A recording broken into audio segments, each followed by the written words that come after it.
How to choose the best working capital strategies. Working capital strategies are the plans relating to future cash flows for business activities. Business owners and managers typically plan these strategies for both short-term needs and long-term goals or objectives. These plans may also make extensive use of budgets which help companies control expenditures and limit or prohibit future negative cash flow situations. Selecting the best working capital strategies depends on the type of business, working capital cycle management ability, and external economic factors. Business owners and managers typically use a basic formula to calculate working capital. This formula is current assets minus current liabilities.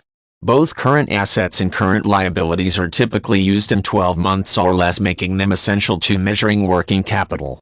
Current assets and current liabilities include cash and cash equivalents, accounts receivable, inventory, short-term securities, and accounts payable and short-term loans, respectively. Businesses typically require different types of working capital strategies.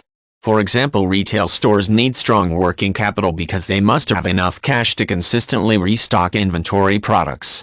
Automobile dealerships typically do not have copious amounts of working capital because they use floor plans to generate long-term financing for their vehicle inventory. Companies that need constant cash flow will attempt to limit current liabilities, which often require paying cash for current assets rather than trade credit or short-term lines.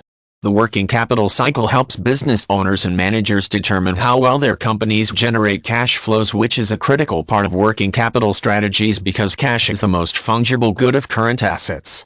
Inventory, accounts receivable, and accounts payable directly affect working capital. Companies that collect or have lower accounts receivable obtain longer periods to pay vendors for goods and services or sell inventory quicker, can improve their cash flow and working capital.